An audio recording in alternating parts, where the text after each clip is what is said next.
Today we're going to chronicle Martin Wallace's crimes, if he committed any. Welcome to Tabletop Shop.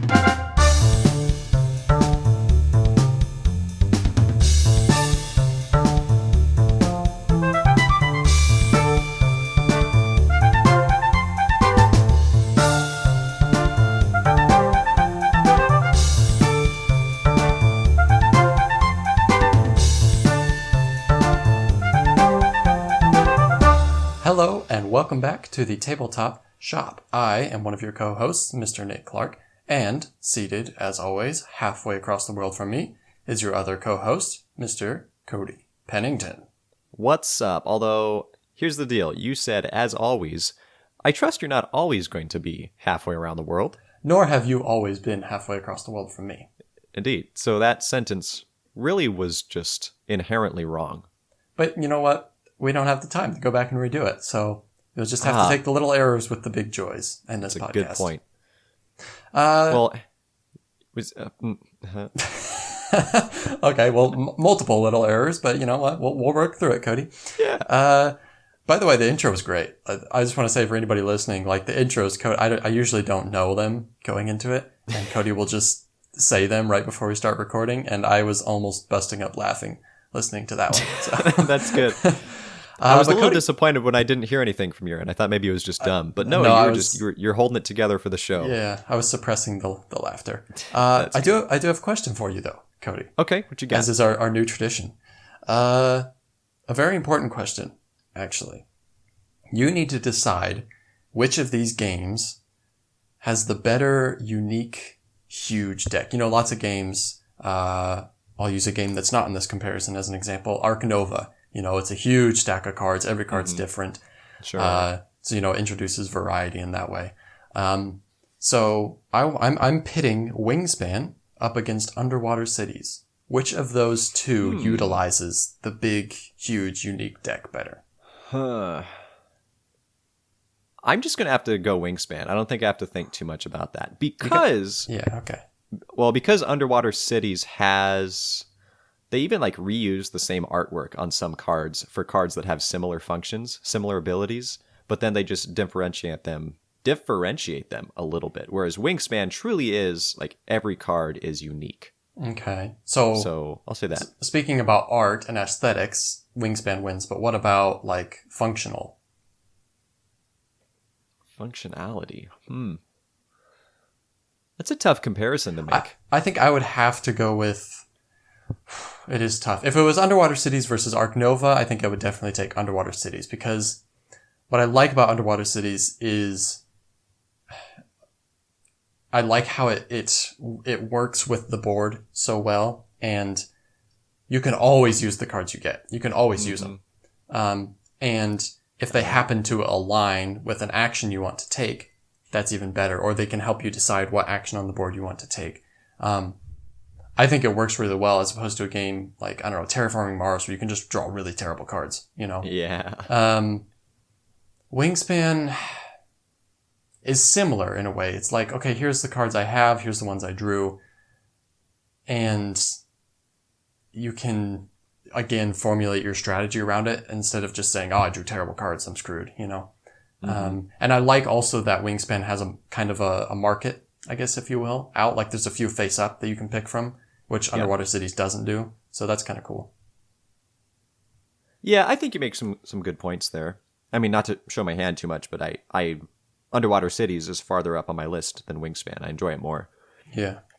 But I think they just have their own respective strengths. Like Wingspan has a lot of different data conveyed in an easy to read way on every card. It's like you have their cost, you have the habitats they can play in, you have their wingspan, which is relevant for some scoring effects, you have their egg count, the type of nest they have, and then on top of all that, you have their special ability. Whereas Underwater Cities is just color and then the thing that it does. But each of the cards are serving, you know, different functions in the game that they're in.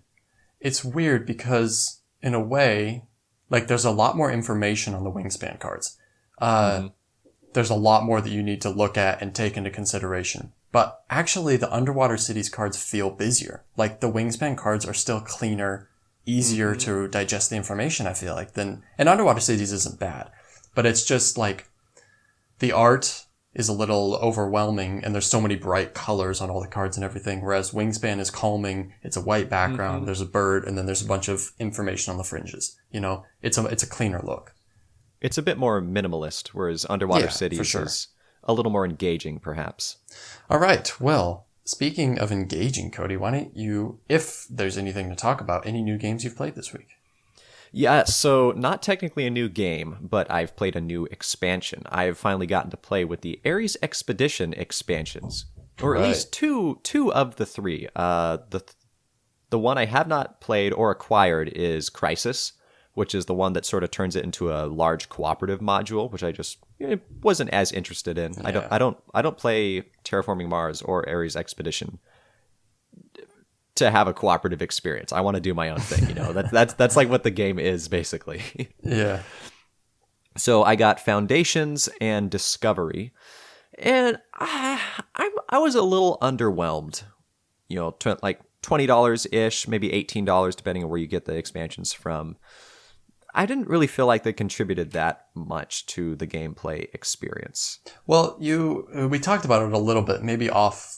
Maybe it wasn't on the podcast, but you mentioned that one of them added in upgrading your basic like phase cards, which is pretty cool. Yes. That's probably the most engaging aspect that they introduced to it. What's even cool about that is it's not just like Arc Nova where there's one upgraded card for each of the 5 phases. In this one, there's actually 2 options for each. So like everybody gets a set of these 10 additional cards.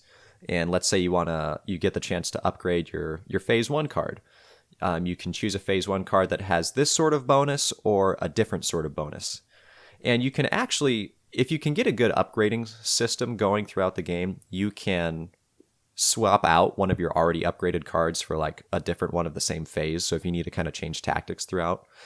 So that was pretty interesting. It adds more things you can do over the course of the game. More flexibility is probably the better way to phrase it. I think I think upgradable actions are almost always a good idea. Like if you can include that into your game, I feel like that's always another layer of complexity that's just always allowable, really, unless the game's supposed to be really simple. But any game that is even moderate or complex, I think that's a really good thing to include if you can. I think so too. As you get into those more complex games, I think having components of the game that can add different layers, that they can fold into each other and then in turn produce new branches of area. Like every game can be a little different. I think that, like you said, really is important to have upgradable things in that manner. But enough about the upgradable actions. Really what I wanted to tell you about is one of the other modules it sort of adds is a wild tag. All the cards have like a flora, or not flora, like a plant tag or a science tag or a Mars tag, something like that. It adds this module of cards where when you acquire it, it's just a little question mark and you can choose a little token to represent what you want the tag to be. That sounds cool. Here's the deal. It only adds 3 cards with that question mark in a deck of probably over 200 cards. What? So Kirsten and I played a game. Only one of us saw a single card over the course of the whole game. It's like, how is that an expansion? It's just it's a couple cards you threw in there. It's such a cool idea. Like I want it to be more in the game. You don't go through. Do you even go through half the deck in a game? Probably not.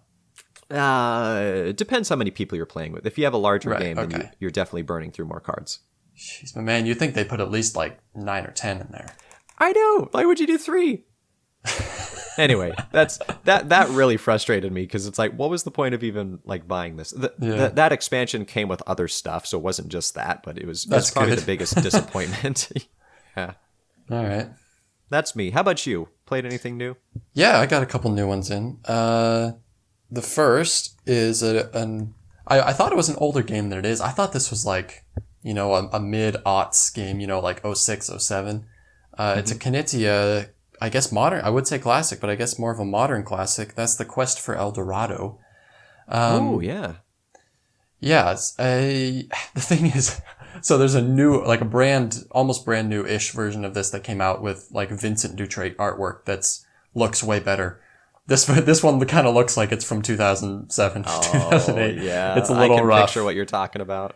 Yeah. But it's all right. I mean, it's a deck builder and it's a race game. So you have all these map tokens kind of like Gloomhaven-ish. They're double-sided.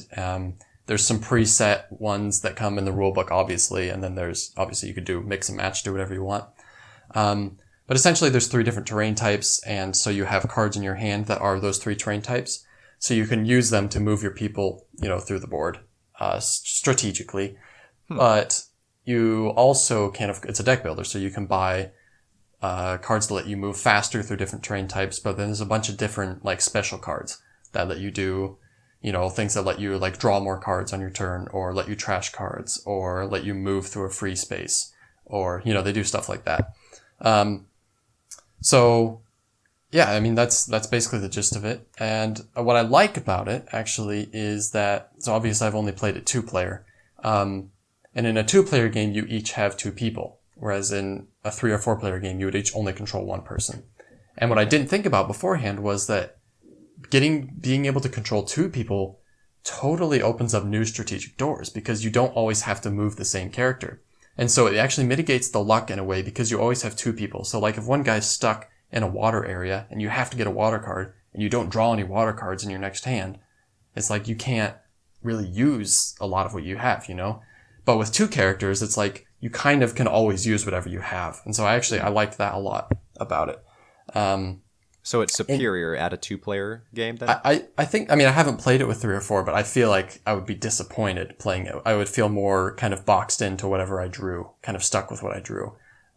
Okay. So, but yeah, it's not a super innovative game necessarily, but it's a fun combo, and both games came down neck and neck. And Anna and I kind of pursued very different strategies both the times we played, because there's also like these kind of on the fringes of the board, not really the most direct route, but there's these like caves that you can explore. They give you special tokens with bonuses. And Anna much more took the strategy of collecting as many of those as she possibly could, whereas I took more of the straight line approach, like the shortest possible route. But it always came down neck and neck to like one turn who would win. So yeah, it was pretty fun. I don't think it's something I would actually buy in the future, but I did enjoy it. If you want Anna's opinion on the game, I can quote her review. I would not recommend putting this on the box. Okay. Anna says, "I thought it was a bad game until I played Reef. And then I was like, it's not really that bad." So the other game we played was Reef. So let's talk about that. Oh no. Tell me about Reef. The thing is, I was actually more excited for Reef than I was for El Dorado. Reef is an Emerson Matsuuchi design, who I'm not too familiar with. I've heard his name come up in Dice Tower vids and stuff, but yeah, not too familiar with him. But also, like, Reef came up, I just watched, like, the Dice Towers, like, whatever it was, top 10 nature games or something, and Reef showed up a couple times. And I was like, pretty intrigued. And so we got it, and it's not a terrible game. Like, it's not like it's a bad design or something. The design is fine. Basically, you have a board, and you have all these, like, there's 4 different colors of, like, plastic pieces. And you're building your coral reef or whatever. And so on your turn, the cards are all double use, which I like. So you can either play a card, and it lets you take, like, I think it's always 2 pieces, either of the same color or different colors. And then you add those to your board any way you want. And then the bottom half of the card you played has a pattern that you get to score. So when you look from your pieces are stackable. So I think it's a 4x4 grid. So you can place them out on that grid, but you can also stack them on top of each other. And so when you score from a bird's eye view. And so what might have been, if you put a green spot there, but then, like a green tile there, but then on this turn you put a red piece on top of it, now that thing is red. And so from the top down, you score different patterns based on the card you play. And so I like that dual layer, like, okay, which of these cards do I really want to try and score a lot of points on? and which ones do I just need to play to get the coral pieces, and I'm not going to score any points with it, but that's okay. That's the best part of the game, is making those decisions. The problem is there's nothing else to the game. There's no other variety. It has the same problem that Azul has, where there's some randomness in the cards that come out. It's the same type of thing where it's like a deck and there's 3 out there. You take one, it gets replenished, whatever. But there's no other variety in the game. It's just the order that the cards come out. So it's like Azul. It's the order that the tokens come out, but then everything else about the game is going to be exactly the same. Just what you take, how you play, but there's no other variety introduced. So we played twice, like once right after the other. It's pretty short. And honestly, it was like, okay, it's an okay design, not too innovative again, but kind of interesting. But I have no desire to ever play it again because I feel like I've already I feel like I've already gotten everything the game has to offer out of playing it twice. And that is not what you want to come away from a game experiencing, I think. So I think it sorely lacked, I don't know, rotating special powers or personal quest cards, personal scoring. Like it lacked some more flair. It's a very bare bones game. So it's not a bad design, but it is, it's a bare bones design for sure. So, yeah. Put that on the box cover. It's not a bad design. It's not a, I don't remember what you said. Dang it. Great. It's Cody. a bare bones I'm not design. Put that, yeah. Yep. Well, I won't put Anna's Quest for El Dorado review on the Reef box. That's for sure. Okay. All right. And that's that. Well, those sound like 2 stunning games that I'm so excited to give a try, Nate. Stunning in different ways, I must say. Yeah. Well, maybe that's enough talk about uninteresting game. It sounds like it was kind of a misfire for all of us then for new things we encountered. I was glad I played Quest for El Dorado. I think I could see myself owning it in the future if I had kids to play it with. Reef, it would probably have to be given to me if I was ever going to own that game, and then I probably wouldn't keep it. So for your upcoming birthday, I should not buy it for you. I would not prefer it. All right. Yeah. Dang it. I'll have to scratch it off the list then. All right. Well, should we hasten on to our game of the week, Cody? Which I'm also so excited to talk about. Let's do it, man. Game of the week.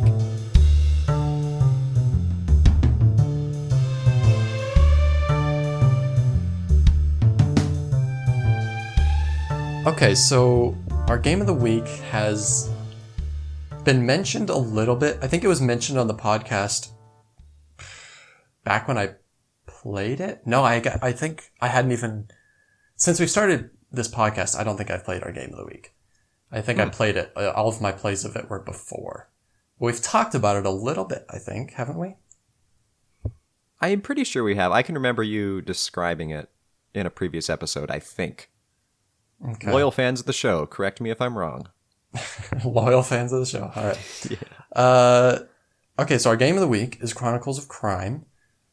This is a kind of, I suppose this is, I feel like I've already used the word innovative too much. I gotta think of something else. Original. Kind of a novel. Ooh, what an innovative word, Nate. It's a novel word. It's kind of a novel design in a way. It's a crime solving case, of course, obviously. I feel like that probably didn't need to go that specific. Wait a second. It's integrated with an app, and it very much so integrated with an app, whereas everything in the game has a QR code. And so you can, as you're going through a case, you can scan locations, you can scan different suspects and different characters that come up, and you have your 4 different helpers. You have your the scientist and the IT guy and whatever, and so you can also scan them when you want to talk to them about things. And so it's an app dependent kind of crime solving game that comes with a few different cases and has a ton of expansions, by the way. It's been, I would say, rather successful because I know that there is a fair few expansions for this. But Sure. I don't know. I mean, that's kind of the sum of it. There's some cool things. Sometimes you can use your phone to search a scene with kind of the 360 thing where you move your phone around and you can, it changes your perspective of the room and you search for clues and stuff like that. Yeah, I don't know. As far as how the game actually functions, is there anything else really? I mean, that's really kind of the skinny, isn't it? Yeah, I would just add the unique component of it's not just that you're scanning everything, but you can scan things in relation to each other. So if you want to call up your IT guy and ask him about a thing, you scan him, and then you scan just like literally anything. You could ask him about a person, you could ask him about a murder weapon you found, and then get information on that, which is pretty dope. But maybe I'm spoiling some of my opinions of the game. Well, I mean, we can talk about what we like here, because I think the app is really smooth. I think the whole app experience, as far as like how the app actually functions and the usability, and I was impressed by it. I think the looking around rooms is cool. I think all of the people that you interact with are, like you said, when you scan a person, you can scan an object. I think that's really cool. Like you can literally ask anybody about anything, and it gives you a lot of freedom, kind of. And sometimes they'll just be like, I don't know anything about that. Why are you asking me about the hairbrush? I don't know. I'm an IT guy. But, if you make the right connections, they can a lot of times give you a lot of useful information. So in general, I thought the app, for what it was, I think it's a good, like I said, it's a paradigmical. There has to be some form of the word paradigm that can be used that way. It's a paradigmical paradigm. How about it's a paradigm? Thanks. Let's restart again. Fresh start. Third take. Ooh, so no need to restart. It says paradigmatic. Paradigmatic. Okay. Paradigmatic? That's cool. Anyway, that. So I think the app part is really solid. What's something you like? Is there anything you like about the game? I mean, that's what defines the enjoyable experience for me. Basically everything that comes with the app component. So yeah, being able to use your phone, like some 3D glasses, and then you can turn your head to look around the room. Like, that's pretty cool. I like the immersion within that. And just the whole idea of being able to ask people about anything. I know that's still on the app component, but it's not just the app. Like, they had to spend the time figuring out how one person would respond at any given point in the game to everything. Like, that's a complicated tree that you have to work out. And that's probably why you don't really see that, like, in many other places, because it takes a lot of time to really get that figured out. It's funny, isn't it, that, like, when developing a board game, actually app development is a more, like, useful skill. It kind of is. Or just technology in general. I mean, you can use that in lots of ways. Yeah. But yeah, that's the main thing that interested me. I know maybe we have some differing opinions on this section. I'll let you get to that. But I did enjoy the stories it offered. There's some odd twists in some of the mysteries they threw in there that was a little just like, what?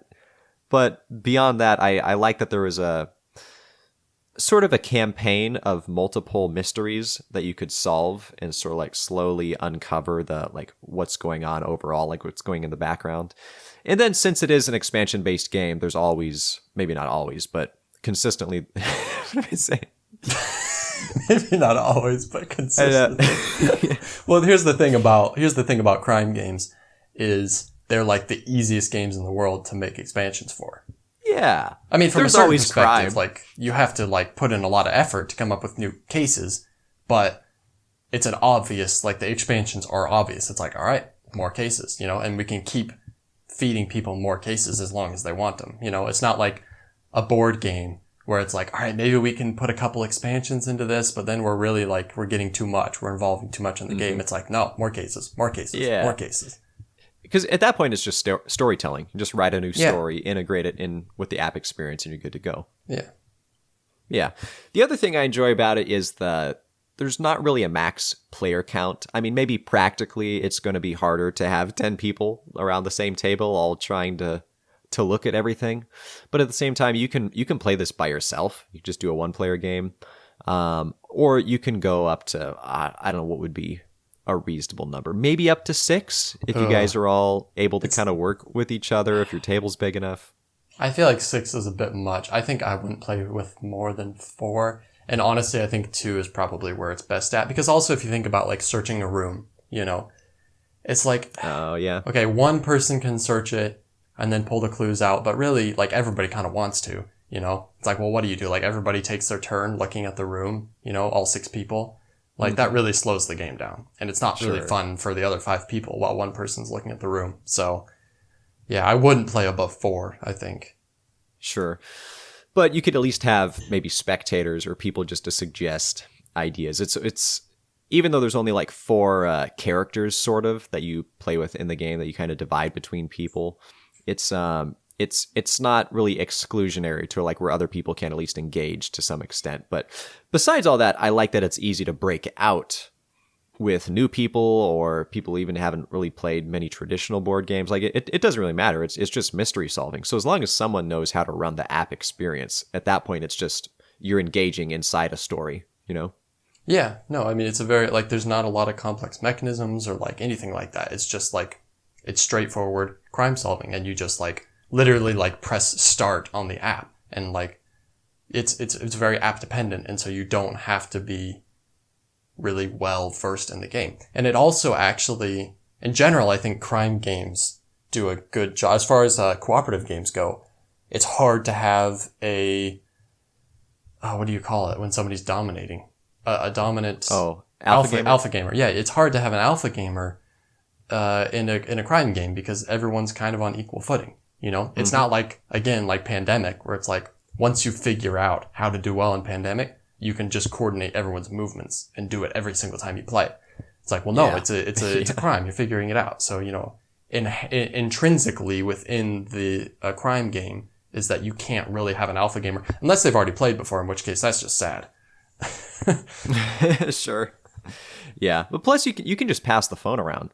Like, let's say someone wants to investigate a few things. Okay, you do that. And it's not really even turn-based. Now you just hand the phone to the next person. They can use that to start scanning QR codes and asking questions and exploring.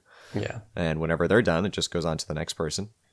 Well, it's not all bunnies and rainbows for me, Cody, because in general, I was actually not very pleased with this game. Now, I do want to say, this is all personal opinion, of course, and the game is rather popular, which is part of the reason that I actually acquired it in the first place.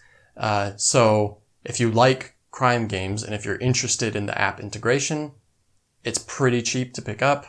Like, go for it. And of course, if you like it, you're in luck because there's lots of expansions. I had a couple of problems with it. One is that I found the story to be really dark. At this point, I can't even remember with the base game if it came with multiple free stories or if it was just the one. It did come with multiple. Okay, yeah, multiple free ones. So we did the main one, which was like a 4-part series or whatever. And I found it to be a little too uncomfortably dark. And it wasn't too bad, but it was just like the gist of it was kind of, and I won't spoil anything, but it was kind of like, I thought it was a family game, and it was a little bit, definitely like, I would not play this with children. So, yeah. Not quite. But like, if I had known that going into it, I feel like it would have been a different experience. If I had known that I'm getting into something kind of dark, it's like, all right. And of course, you can play different scenarios that probably are not as dark also. So that's more of a minor thing, I guess, and a taste thing for sure. But also, I felt like I was approaching this as playing a board game. I was approaching it as being a board game. And I actually did not prefer the app integration all that much. I thought it would be interesting. It kind of intrigued me, and I felt like it really pulled me out of the experience. I felt like I spent most of the game just scanning QR codes and reading text. And, well, I mean, that is what you do for the majority of the game.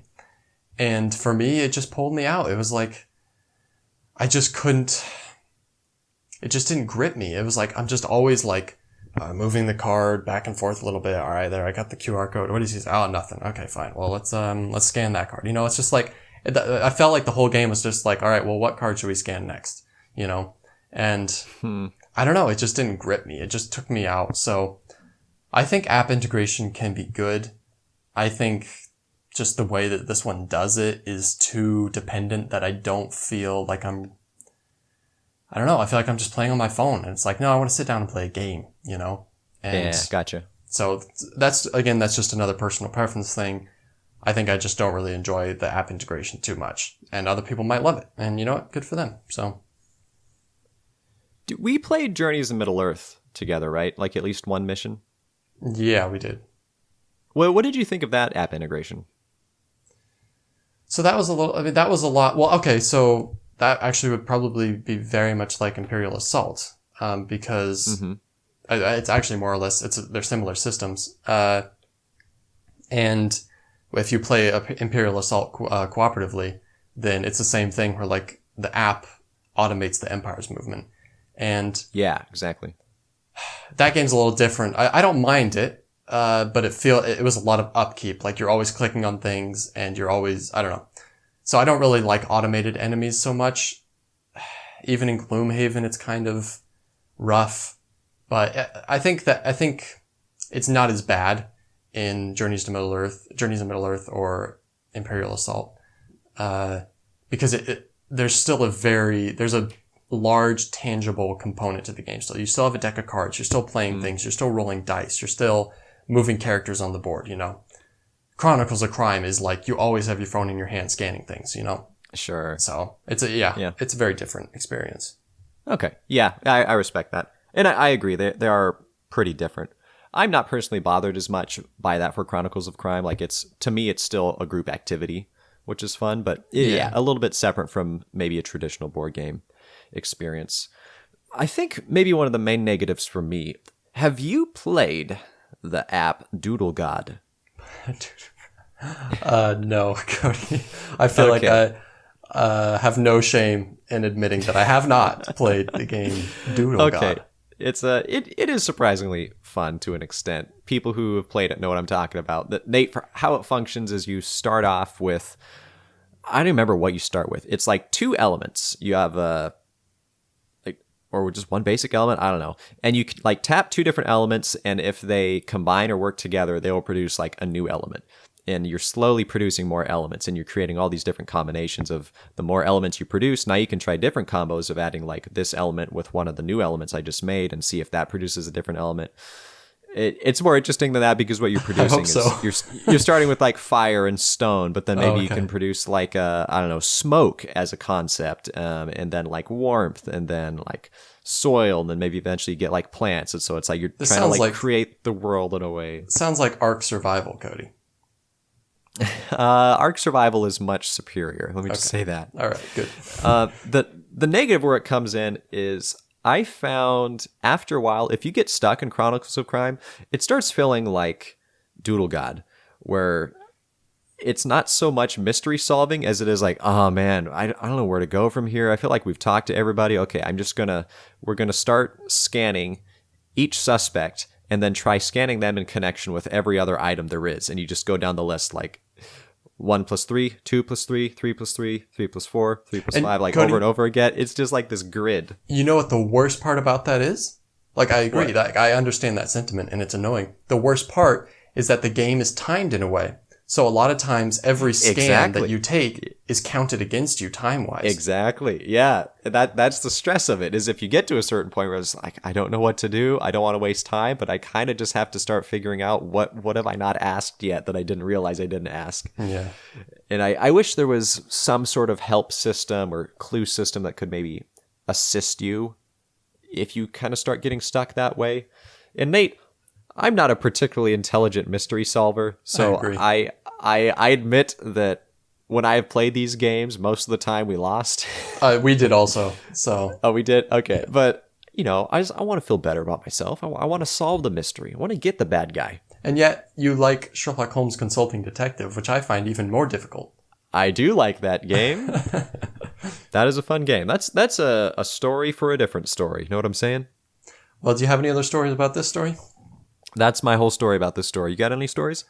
In general, like, if you're hard up for a crime-solving game, if you like crime-solving games, check it out, I guess. If you're kind of neutral on it, I'd say steer clear. I don't know if it's really... I mean, it's pretty cheap to pick up. So, like, if you are intrigued or interested by it, go for it. Otherwise, I don't know if it's worth the risk. It's just... I don't know. It wasn't that great of an experience, I thought. Put that on the box. Too long, I think. Well, maybe we should get into something we're a little more interested in, which is our designer spotlight segment. We haven't done this for a bit. It's been a spell, hasn't it? I don't know exactly how many episodes, but probably, I don't know, 6 or 7. Couple? Who was the last? No, it was Jamie Stegmaier we did last, right? No. It was Bruno Catala. Oh, Catala? Okay, yeah. that shows what I remember. Yeah. Well, who we doing today, yo? We got a heavy batter, big batter, good batter. Heavy hitter. That's the one. We've got a big batter. If we ever interview Martin Wallace, I did not say that. Oh yeah, that's who it is. Martin Sir, Wallace. would you describe yourself as a heavy batter? A big boy. Okay, I definitely didn't say that if we ever interview him. So we're talking about Martin Wallace. Yeah. Yeah, I mean, one of the greats. He's been designing for like 30 plus years, I think, and has lots of hits. And yeah, I mean, let's get into it, I guess. Let's talk about some of his games, man. Yeah, do it. I mean, this is your responsibility. You cover his games. Yes. Well, you know what comes with great power, Cody? Great games. Well, ask Martin Wallace about that. Yeah. I will give a few of his notable games, as I always do. This man has made a metric ton of games. So, even again, I think I said this with Bruno Cattal also. It was like on his BGG page, it was like there was an abridged list of notable games, and unfortunately, Martin Wallace's wasn't abridged, and so his notable games, it's like 30 games. And those are just the notable ones. So I picked out a few that are the more common ones that people might be familiar with. Brass Birmingham and Brass Lancashire, of course. Brass Birmingham being currently the number one spot on the BGG Top 100. Age of Steam is another big one. Wildlands is one that I'm particularly interested in trying at some point. Discworld Australia with a Z, and A Study in Emerald, which was one of the few Kickstarters he's done. Actually, A Study in Emerald was. Very good.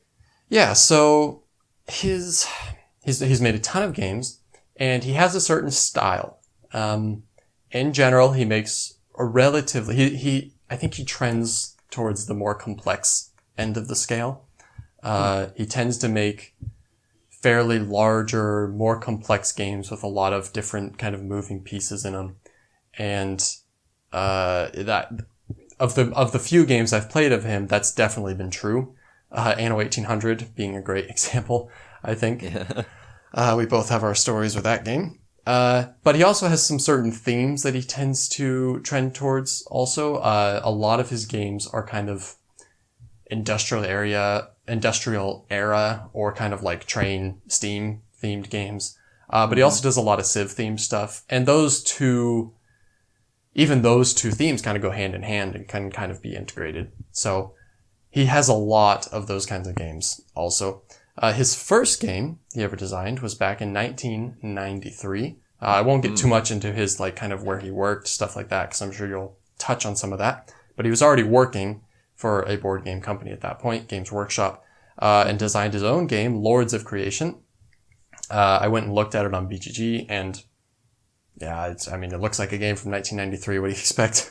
And then he started his own company. I don't know if Lords of Creation was from this company or if it started right afterwards. It might have been, called War Frog, Tree Frog, something like that. And this is where he produced a lot of his most notable games, A Few Acres of Snow, London, Age of Steam, games like that. So he started his own company, produced a bunch of games. That was also where he produced the game Discworld, which was based on a Terry Pratchett IP. And then I guess like when Pratchett passed away, who was an author, when he passed away, they lost the rights to that game, so they no longer got money off of the sales, I guess, from that game somehow. I mean, I didn't delve into the contracts. I'm not that interested, but, so yeah, then I guess he kind of took a different direction after that. And he recently started up another company, a separate production company called Wallace Wallace Designs. And they have only made one game. It came out this year, and that was one actually I mentioned a while ago, and I don't know, maybe it was on the episode that we were talking about Brass and I brought it up, but yeah, so this year they on GameFound funded Bloodstones, which is a asymmetrical war game. It seems cool. I looked into it. Looks like a cool game. Looks really fun. I feel like he hasn't done a ton of war games, so I would kind of be interested in a Martin Wallace war game. Unfortunately, it explicitly mentioned that this game will probably never go to retail. So if you got it on GameFound, you got it. And if you didn't, you never will. So that's sad. That's that for that, I guess. And then I spent a fair bit of time delving in, trying to figure out what maybe are some upcoming games. But on the Wallace Designs website, there's no information. There were a couple games listed on BGG that are both 2023 releases, but they both have like a picture, no information whatsoever, and then like a forum post from 4 years ago, like, here's some updated character designs. So I don't know what the story is with those two games, but they both say they're being released this year. I find that unlikely, but yeah, do what you will with that information. Sure. So yeah, go ahead. One of the specific ones that I'm moderately excited about that I believe talked about in our turn of the year episode, where we were talking about upcoming games. I think I mentioned this. I at least explored it when I was looking up games for that episode. Daimyo Battle for Japan. It does not even have a release date on here, so who knows when it's actually going to be out. But it does have more pictures than the ones that you described. And get this, it's a 1 to 6 player board game, is what BGG says, that combines worker placement, area control, and player versus player combat. So worker placement and area control, that's intriguing to me, and I like Japanese stuff, and I have liked some of the games that Martin Wallace has produced, so... I've liked some of the games. Cody, list the games that you've liked. Okay, I enjoyed... I fairly enjoyed Anno 1800. Okay, but not really? Enough. You fairly enjoyed it? I also fairly enjoyed Mythotopia. Remember that one? Oh, man. Yeah, okay, that's right. Actually, when I was going through his games, I saw Mythotopia. Dude, it had been completely... I mean, when we got Mythotopia, when we played it, the name Martin Wallace meant nothing to us, at least to me. I know. And then when I saw it on his list of games, I was like, oh, really? Okay. And then I was like, man, I kind of want to go back and play that game, but I don't even know if you still have it. No, I don't have it anymore. I wasn't super impressed with it, but that was kind of early into to my gaming experience. So who knows? Maybe I'll enjoy it more now. I do remember that it was like a sort of a deck builder where the cards you used, each of the cards you could use for a different effect listed on the card, which is cool. And I just like that concept. Anytime that there's a component in a game that has two different uses and you have to decide which one you want to use it for. Yeah, you would love Reef. I don't believe you. Like I said, it's the best part of that game, so, which isn't saying much, but... Well, anyway, this isn't the Reef podcast, Nate. Come on, we can't use that joke every single episode, Cody. I like it. It's a good running gag. We're like, side trail, joke. Back in the saddle again. Oh, dear. Yeah, trust me. Okay. Martin Wallace, Nate. Did you know he was born in England? I did. He's English. He's an English person who makes combo German-style, American-style games, and he lives in Australia. So, there you go. I bet you didn't know that. I did. He lived in New Zealand for a while, and then he moved to Australia. He did. In his words, a brief stint in New Zealand. So, I kind of want to know, what happened there. Was, Peter Jackson, too mean or Maybe something? Maybe he, eloped and went to New Zealand, and then it didn't work out, so he moved to Australia. That'd be kind of sad. A little bit. Well, Australia it is. That's where he is now. He has a Wikipedia page about him. So here's the deal. If you're a game designer and you have a Wikipedia page about you, you're probably doing pretty well. Because it's hard to have a wiki on you if you're anything in the board game industry. Is that the metric for success? Kinda, yeah. If you have a wiki and you do something related to board games, you're doing well. You're doing well for yourself. Yeah. For Martin Wallace, Nate, theme comes before mechanics, which makes sense. Just when I read that line from him, it immediately made me think of Brass, because if you're going to put theme first and then make mechanics come from that, just consider the fact that in Brass there's a different way and multiple rules for how you spend different resources, right? Mm-hmm. Like coal, you have to be connected to coal in order to spend coal. It's weird. I was trying to think of other games where there's rules in how you spend different resources. Usually that's not the case. It's just you have the resources and you spend them when you need them. But no, it's like, okay, if I need to use coal, I have to be connected to a source of coal, whether it's mine or my own, and then I have to use the closest source depending on a certain number of factors. But if it's iron, no, you can use iron from anywhere. But then until there's no more iron on the board itself from tiles, then you can start buying iron from the market. And then beer has its own parameters. So I like that because he has a reason for why he does that. And the rulebook even explains, like, this is because coal, like, is connected to supply lines, but, like, iron is prevalent and goes everywhere, so you don't have to worry about being connected to it. And I respect that he's that dedicated to making the little things work like that. Perhaps, I don't know, maybe that could be a detriment for some games where if you don't really understand that, or it's more just a nuisance, just like, what? No, well, why do I have to do this in order to use it? It definitely makes a game more complicated, right? It's not just like you get resources, you spend them, but it's like you get resources and here's the rules for how you're allowed to spend them. And they all have different rules. Like that complicates a game a lot more. You have to remember a lot more rules. Sure, but when those rules work together well in conjunction with everything else in the game, which is in the case of Brass, then it makes a very interesting, like, not hierarchy, I don't know, realm of things that you have to do, realm of decisions. And that's another thing he likes to do. He likes having simple choices that you have to make that have complex consequences, just like life. You know what I mean? It's the butterfly effect.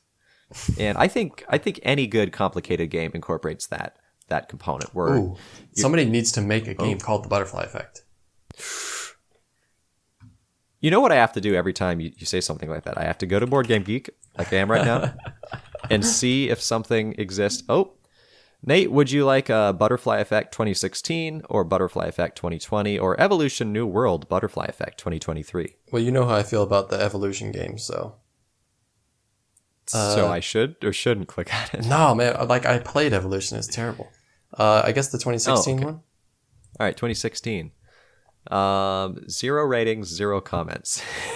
Okay. So I think it's not much competition there. I think it's open season for the Butterfly Effect title. Wait. Butterfly Effect 2020. It has a rating of 1.5. Yeah, definitely open season.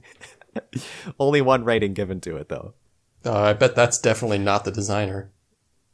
Publisher, Nerd Games. Not to be confused with Game Nerds. This is a great sidetrack, Cody. I'm really glad we're doing this. It's good content. This is the Martin Wallace podcast. Yeah, he'd be proud.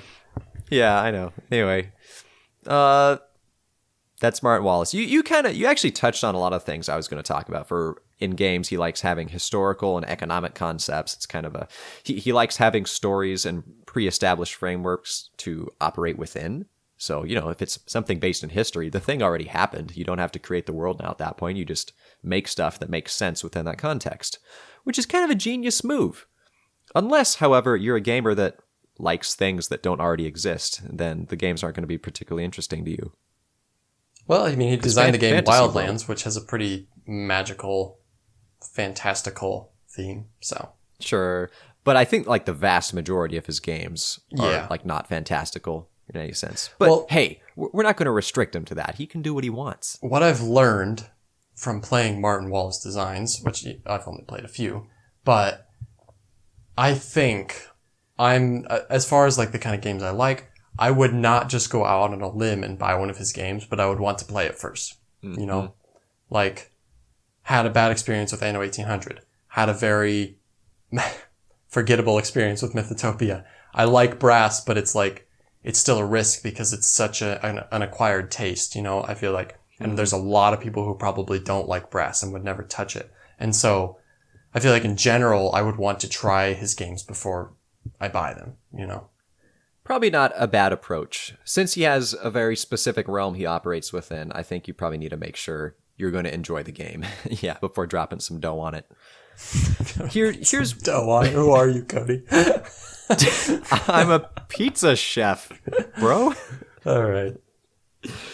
One of the main takeaways that maybe I'll conclude with for my segment on this is Martin Wallace's perhaps view/advice on designing in the game industry. I don't know if you saw much of this while you were researching him. I guess that wasn't really your realm or responsibility.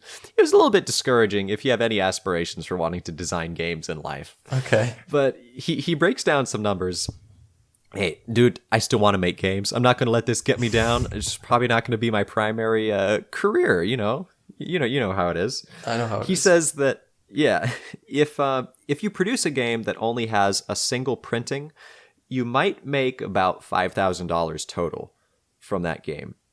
And he said if you break down like how many hours you spend into designing the game and all the work and the working with publishers and whatnot, it actually comes out to like less than minimum wage they make just for designing games.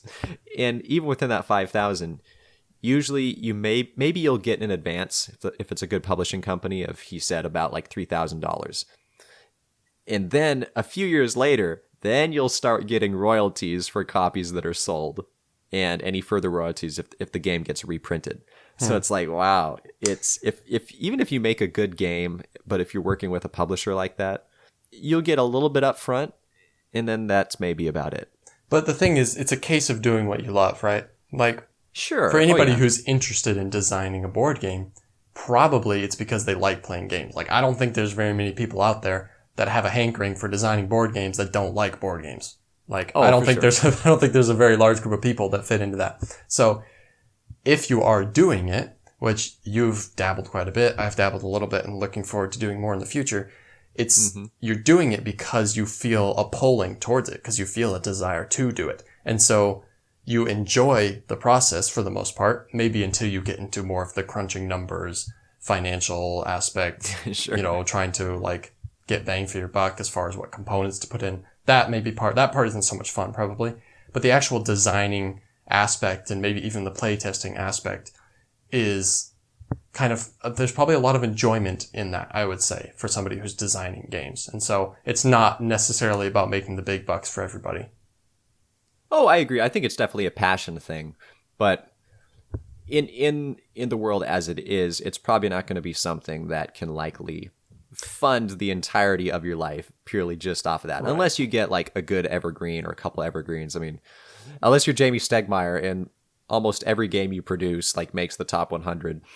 Well, the geek. And I think it's a thing of just make good quality games, but keep making them. Don't just put one game out and hope that it's going to do well. And like the thing is that people who are interested in designing games probably have a lot of different ideas that come to them at different points for different games. And if you just jot them down and come back to them, and if you keep following that passion and you keep putting out game after game, I mean, hey, maybe the royalties stack up if you're even moderately successful with a few of them, right? So if they can keep, getting reprinted, people keep buying them. At the very least, it can fund having a moderately successful, even with one printing, can at least fund your next project. So I finally made enough money to make a different game. Yeah. So anyway, that was the moderate reality check I got from Martin Wallace. I knew the games industry is tough. I didn't realize it was that tough. You like coming from him as like perhaps one of the top designers in, or at least one of the most well-known designers in the realm. But I mean, if you think about it, like I was saying, like his list of notable games, there's like 30 some odd games just on the notable ones, and if he's still selling copies from all those, getting royalties from all those, like that's what I was saying, like if you're making good games and you just keep making them, like you're kind of, success is waiting around the corner, I guess, Yeah, I mean, I'm curious how many of those games actually are still in print, though. That's true. Can you buy them, or do you have to find if they're still available? In which case, he's not getting royalty payments every time you buy a used copy of Lords of Creation somewhere. How do you know? Maybe success isn't right around the corner. Maybe Martin Wallace is waiting for his $2. Martin Wallace always knows. And on that potential bombshell. Yeah. Anything else we should talk about? I think ending after Martin Wallace always knows is a good place to end. All right. And remember, Martin Wallace has made a lot of games. Hey folks, I forgot to have Nate record an outro with me, so it's just me here alone, by myself. Maybe like, comment, and subscribe, and Nate will feel obliged to stick around and help me next time. Just remember, Martin Wallace always knows.